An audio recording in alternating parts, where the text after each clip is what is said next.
मध्य रेल्वेची वाहतूक ठप्प झाली आहे। सायन ते दादर दरम्यान मध्य रेल्वेची वाहतूक ठप्प झालेली आहे। रेल्वे रुळावर पाणी आलेलं आहे आणि त्यामुळे आता लोकल वाहतूक मध्य रेल्वेची पूर्णपणे थांबलेली आहे। वाहतूक ठप्प झालेली आहे। मुंबईमध्ये पुन्हा एकदा कोसळधार सुरू आहे आणि आज सकाळपासून मुंबईकरांची दैना उडालेली आहे।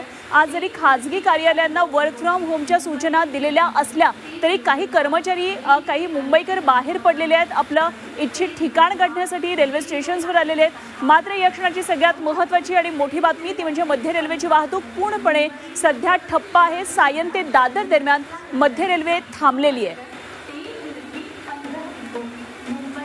मनोज कुलकर्णी आमचे प्रतिनिधी आपल्याबरोबर आहेत। आणखी सविस्तर तपशील जाणून घेऊया। मनोज, सध्या सायन दादर दरम्यान मध्य रेल्वेची वाहतूक ठप्प असल्याचं कळतंय। अर्थातच याचा परिणाम हा संपूर्ण मध्य रेल्वेवर झालेला असणार आहे। काय नेमके या संदर्भातले आणखी तपशील आहेत? अगदी बरोबर। मुंबईत पडतोय तो सकाळपासून पाऊस आणि या पावसामुळे रस्ते आणि रेल्वे वाहतूक सुद्धा विस्कळीत झाल्याचं पाहायला मिळतंय।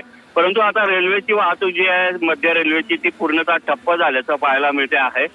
कुर्ला सायन माटुंग्याच्या दरम्यान ट्रॅकवर पाणी आलेलं आहे। रेल्वे रुळावर पाणी आलेलं आहे।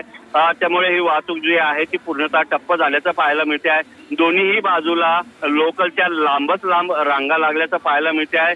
लोकल आधीच अर्धा तास उशिराने धावत होती, पण गेल्या काही मिनिटांपासून पावसाचा जोर वाढलेला आहे आणि त्यामुळे रेल्वे ट्रॅकवर सुद्धा पाणी साचल्याचं पाहायला मिळतंय आणि त्याचाच परिणाम म्हणून माटुंगा असेल, सायन असेल, कुर्ला स्टेशन असेल या ठिकाणी रेल्वे रुळावर पाणी साचल्याचं पाहायला मिळतंय आणि त्यामुळे रेल्वे वाहतूक ही सध्या पूर्णतः ठप्प झाल्याचं पाहायला मिळतंय। ही जी मध्य रेल्वेची वाहतूक आहे ती ठप्प झालेली आहे।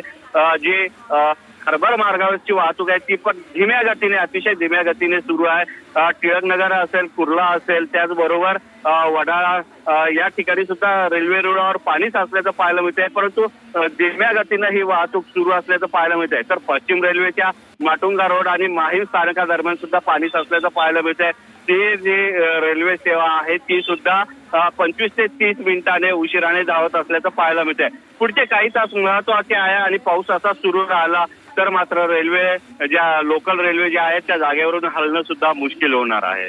निश्चितच मनोज, धन्यवाद दिलेल्या सगळ्या या सविस्तर तपशिलांसाठी आणि अपडेट्स आपल्याकडून मध्य रेल्वे संदर्भातले आणखी जाणून घेत राहणार आहोत। तुर्तास धन्यवाद दिलेल्या माहितीसाठी। तर सायन ते दादर दरम्यान आता रेल्वे वाहतूक ही पूर्णपणे ठप्प झालेली आहे। त्यामुळे लोकलमधून आता जे प्रवास करणारे मुंबईकर आहेत त्यांना असंच खोळंबून थांबवावं लागणार आहे, कारण अनेक लोकल्स ह्या एकामागोमाग एक थांबलेले आहेत आणि त्यामुळे मुंबईतली मध्य रेल्वेची वाहतूक ही आता सध्या तरी पूर्णपणे ठप्प झालेली आहे।